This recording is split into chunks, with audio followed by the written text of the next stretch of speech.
So you grew up in Dallas, or born in Dallas, and grew up in Garland. Is that Yeah. right? So what was it like as a young Craig? Not very good. No, Mm. I've heard that. Do you want to talk about it, or? No, I'm open to any question you have. So what was it like? I know it was a tough upbringing. It was Didn't really want to be home very much, right? No, I wasn't home. As soon as I could get out, I was out. I was out by the time I was 17. But to be quite honest, as it turned out later, I always sensed something wasn't right. Mm-hmm. But the main thing, I worked. I worked a lot as a kid. Like in high school, I worked 40 hours a week at TGI Fridays and other places.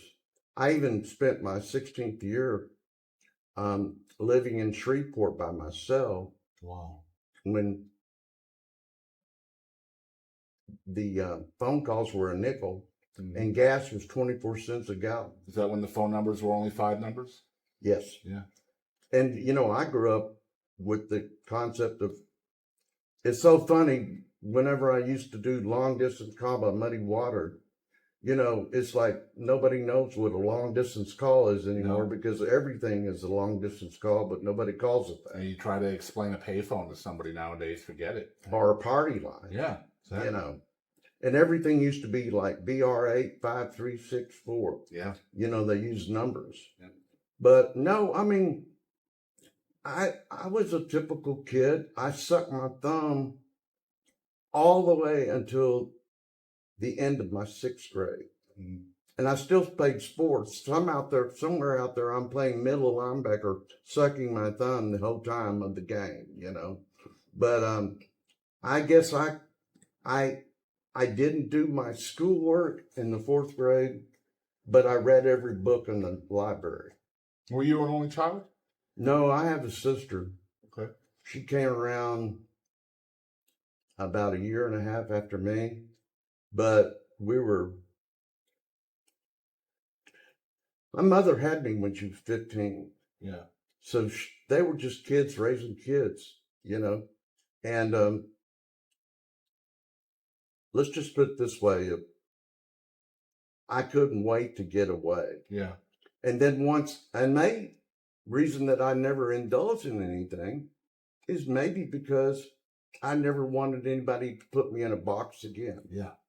I'm not going to the box. I remember in high school, guys would, when I was in high school, pot was a felony, just a seed, and these guys would get in the car, and I'd get in the car. I didn't know what was going on, and they'd pull out a lid, and they'd roll a couple joints, and then they get in the car and start driving, and I was let off a lot of places where I go, I need to get out of here.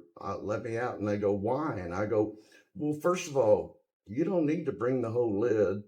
You can roll a couple joints, but now you're getting in the car and you're driving, looking for the police. Mm-hmm. I don't need that. Yeah. Yeah, the reason I asked if you were an only child is because I was growing up. Really? Yeah, and it was very similar to me. What you're describing is, my parents were, I'm sorry, Mom, but alcoholics. Their parents were alcoholics. So it was just natural for me to be an alcoholic. And I was like, no, I absolutely refuse that. So I'm not sober. I will drink a beer every so often, but I'll buy a 6-pack and it'll sit in there for a year and a half to where I have to check the expiration dates, Mm-hmm. But yeah, it was completely in spite of my family why I didn't go down those roads. Well, I just never. There were alcoholics in the family, not my mother or my dad, Mm-hmm. but I did see what alcohol did to a lot of people. Yeah, it's essentially, the way I look at it is the way you are raised. You have one of two choices. You can either fall in line and do the same things that the people who are raising you do, whether it's alcohol or drugs or whatever bad behavior or good behavior they have. Mm-hmm. You're going to pick that up.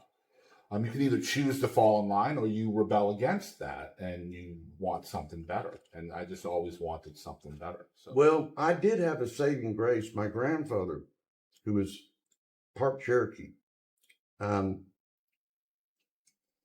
he was in my life until 14. Mm-hmm. And I felt like anything I wanted to do with my life, he was going to be there to help me get it. Mm-hmm. So I felt totally cool. Yeah. But when he died, when I turned 14, basically my parents, I wanted a guitar at 8.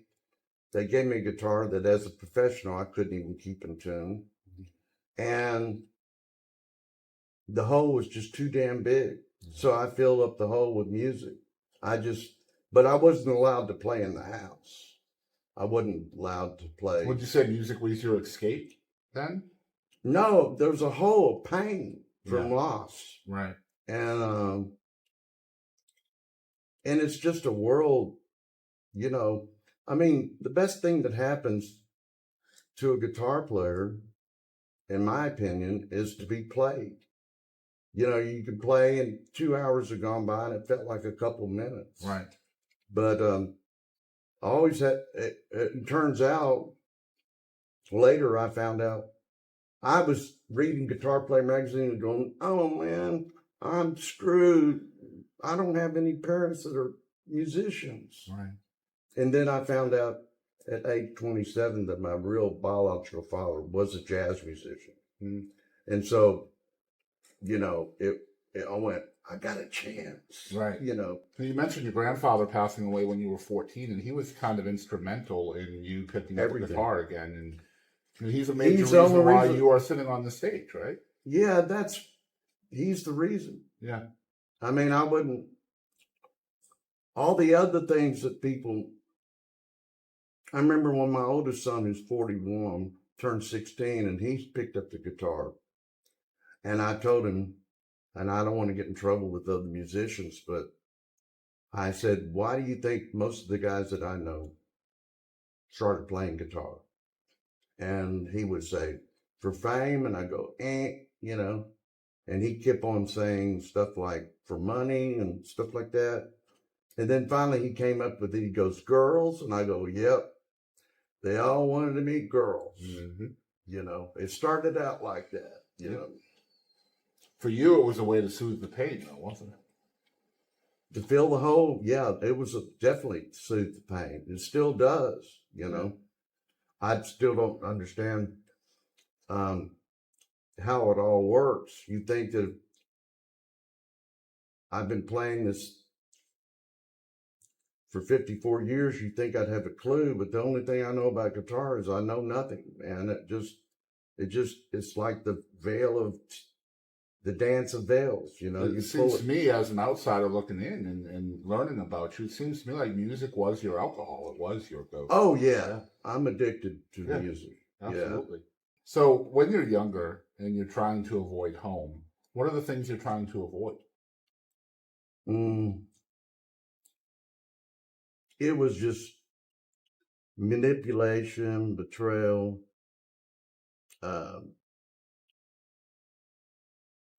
The reason why I ask that, Craig, is because when you grow up in a dark environment, it's hard to find joy in that situation, and a lot of us find joy in the arts, right? So I'm curious, as a youngster growing up in a dark environment like that, how did you find music? Like, how did that enter that darkness for you? Well, my grandfather used to hint around about it, because what happened was my biological father was going to marry my mother. He was 2 years older, and she was in high school. Mm-hmm. And they made a plan to get married. He would go 2 years in the Navy. And when they found out pregnant, they tried to do that epoxy wedding. He was on a battleship. Yeah. And she broke down at the marriage ceremony at the preacher's house and said it's not his kid. Wow. She just nipped it in the bud. And I didn't truly get the DNA test until I was 55 years old. 55, yeah. I can't wait to talk about that too. Yeah, that's cool. Yeah, because that's full circle, right? When we talk about that a little bit later, a lot of these interviews I say over time, if people have watched, a lot of these are very circular. Oh yeah. where you start and where you finish are very similar places. And it's very interesting how that journey can kind of weave and meander through time, but you almost always end up back where you started somehow.